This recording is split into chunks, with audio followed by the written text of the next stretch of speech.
देवी उमा के शरीर से सरस्वती का आविर्भाव, उनके रूप की प्रशंसा सुनकर शंभु का उनके पास दूत भेजना, दूत के निराश लौटने पर शंभु का क्रमशः ध्रुमलोचन, चंड मुंड तथा रक्त बीज को भेजना और देवी के द्वारा उन सब का मारा जाना।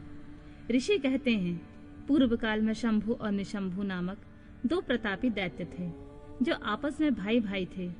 उन दोनों ने चराचर प्राणियों सहित समस्त त्रिलोकी के राज्य पर बलपूर्वक आक्रमण किया।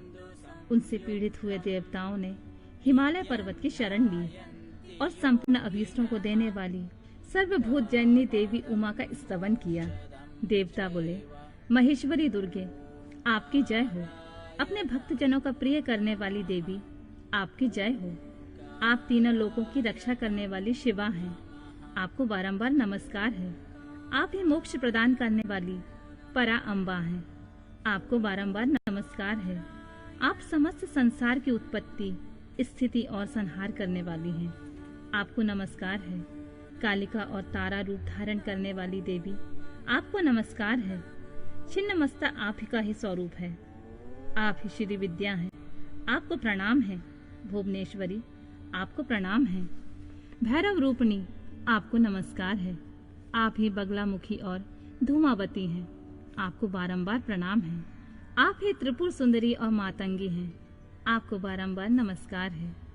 अजिता, विजया, जया, मंगला और विलासिनी, ये सभी आपके ही विभिन्न रूपों की संज्ञाएं हैं। इन सभी रूपों में आपको नमस्कार है। माता अथवा कामधेनु रूप में आपको नमस्कार है।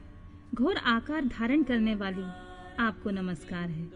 अपराजिता रूप में आपको प्रणाम है। नित्य महाविद्या के रूप में आपको बारंबार नमस्कार है। आप ही शरणागतों का पालन करने वाली रुद्राणी हैं, आपको बारंबार नमस्कार है। वेदांत के द्वारा आपके ही स्वरूप का बोध होता है, आपको नमस्कार है। आप परमात्मा हैं, आपको मेरा प्रणाम है। अनंत कोटि ब्रह्मांडों का संचालन करने वाली आप जगदम्बा को बारंबार नमस्कार है। देवताओं की इस प्रकार स्तुति करने पर वरदायिनी एवं कल्याण रूपनी गौरी देवी बहुत प्रसन्न हुई। उन्होंने समस्त देवताओं से पूछा, आप लोग यहाँ किसकी स्तुति करते हैं? तब उन्हीं गौरी के शरीर से एक कुमारी प्रकट हुई। वह सब देवताओं के देखते ही देखते शिव शक्ति से आदर पूर्वक बोली, माँ, ये समस्त स्वर्गवासी देवता निशुंभ और शुंभ नामक प्रबल दैत्यों से अत्यंत पीड़ित हो अपनी रक्षा के लिए मेरी स्तुति करते हैं। पार्वती के शरीर से वह कुमारी निकली हुई थी, इसलिए कौशिक के नाम से प्रसिद्ध हुई। कौशिक ही साक्षात शुंभासुर का नाश करने वाली सरस्वती हैं। उन्हीं को उग्रतारा और महोग्रतारा भी कहा गया है। माता के शरीर से स्वतः प्रकट होने के कारण वे इस भूतल पर मातंगी भी कहलाती हैं। उन्होंने समस्त देवताओं से कहा, तुम लोग निर्भय होकर रहो, मैं स्वतंत्र हूँ, अतः किसी का सहारा लिए बिना ही तुम्हारा कार्य सिद्ध कर दूंगी। ऐसा कहकर वे देवी तत्काल वहाँ अदृश्य हो गईं। एक दिन शुंभ और निशुंभ के सेवक चंड और मुंड ने देवी को देखा। उनका मनोहर रूप नेत्रों को सुख प्रदान करने वाला था। उसे देखते ही वे मोहित हो सुध-बुध खोकर पृथ्वी पर गिर पड़े। फिर होश में आने पर वे अपने राजा के पास गए और आरंभ से ही सारा वृतांत बताकर बोले, महाराज, हम दोनों ने एक अपूर्व सुंदरी नारी को देखा है जो हिमालय के रमणीय शिखर पर रहती है और सिंह पर सवारी करती है।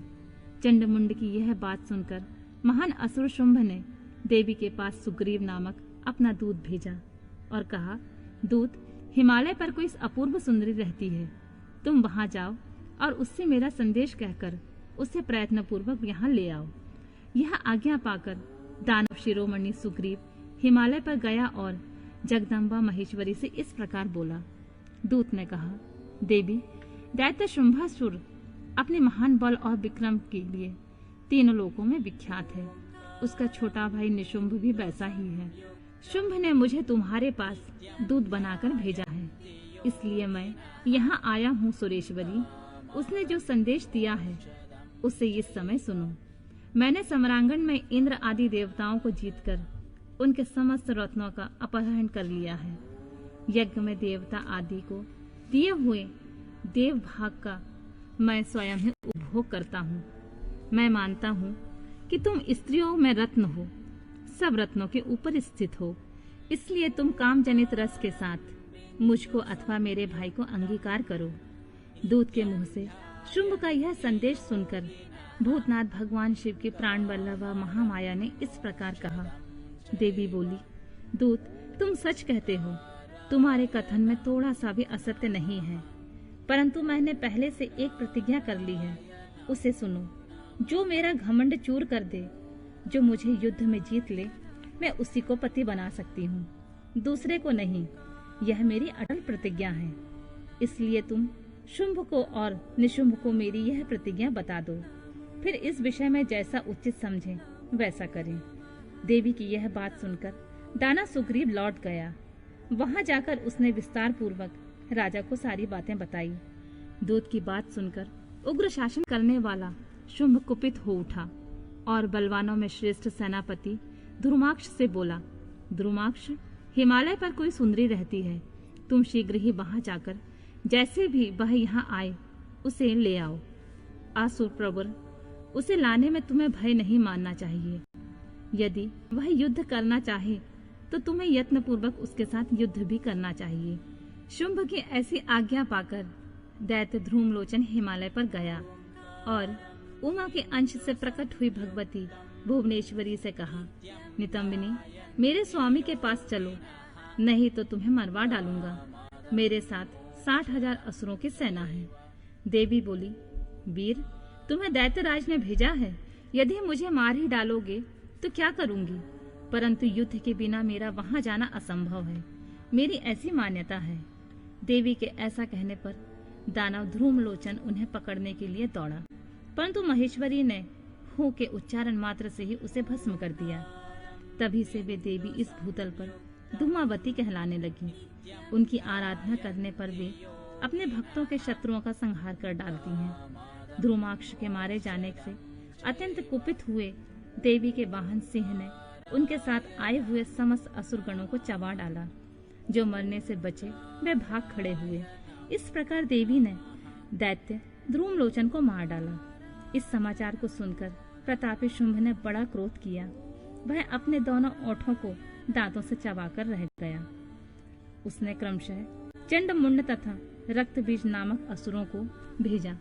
आज्ञा पाकर वे दैत्य उस स्थान पर गए जहाँ देवी विराजमान थी। अणिमा आदि सिद्धियों से सेवित तथा अपनी प्रभा से संपूर्ण दिशाओं को प्रकाशित करती हुई भगवती सिंह वाहिनी को देखकर वे श्रेष्ठ दानव वीर बोले, देवी, तुम शीघ्र ही शुंभ और निशुंभ के पास चलो, अन्यथा तुम्हें गण और बानर सहित मरवा डालेंगे। बामे, शुंभ को अपना पति बना लो। लोकपाल आदि भी उनकी स्तुति करते हैं। शुंभ को पति बना लेने पर तुम्हें उस महान आनंद की प्राप्ति होगी जो देवताओं के लिए भी दुर्लभ है।